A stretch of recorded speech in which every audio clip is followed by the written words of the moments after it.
সম্মানিত ভিউয়ার্স, আসসালামু আলাইকুম। আমরা এখন গ্যাস সাজে পূর্ব মুহূর্তে যা কিছু করণীয় একটা ভিডিও এটা রেকর্ড করছি। এখন আসল কাজে আমরা অংশগ্রহণ করতে যাচ্ছি। এখান থেকে খেয়াল করলে বুঝতে পারবেন মেশিন চলছে, এই অবস্থায় ভ্যাকুম হয়ে এখান থেকে বের হচ্ছে।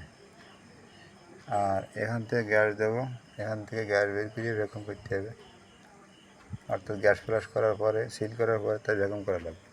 এই ভ্যাকুম মেশিন খেয়াল করুন।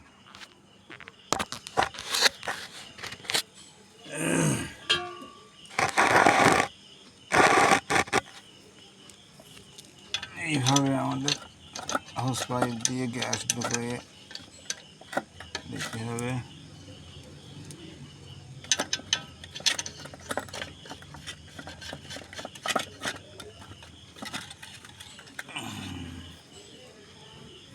এইবার ছেড়ে দিই, মিটার বন্ধ ছিল, মিটার ছেড়ে দিচ্ছি, গ্যাস এখানে ছেড়ে দিচ্ছি। দেখেন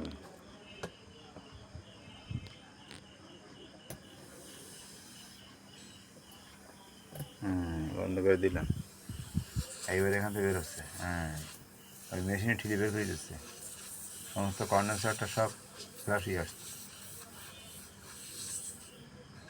মাঝে মাঝে চেপে ধরতে হয়, চেপে ধরে রাখলে এই ক্যাপিলারি দিয়ে গ্যাস যায়, সমস্ত চেম্বার বার্ডে সব ক্লিয়ার হয়ে আসে। কম্প্রেসর থেকে আবার টান দিয়ে এখানে বের করে দেয়। এই জন্য খালি ছাড়লেই হবে না, মাঝে মাঝে বন্ধ করে রাখতে হয়। এই গ্যাস আওয়ারটা দিলাম, এইভাবে দিয়ে দিয়ে যদি এখানে পানি থাকে বা কোনো কিছু থাকে এখান থেকে বেরিয়ে আসে, এখান থেকে বেরিয়ে আসে। তার কারণ হচ্ছে এটাও যে ক্যাপিলারি, এটাও ক্যাপিলারি, কিন্তু এখান থেকে বের হয় কেন? এটা দূরত্ব কম বলে। এটা দূরত্ব অনেক বেশি, ঠেলে নিয়ে যাওয়া কষ্টকর হয়ে যায়, এই জন্য আগের থেকে বেরিয়ে আসে। এখানে কারণ হচ্ছে এখানে গ্যাস বেরিয়ে আসতেছে। আশা করি আর কিছু সম্ভাবনা নেই, তেল বা কোনো পানি বের হলো না। আর বের হয় ওই সময় যখন পাইপ লিকেজ হয়ে যায়,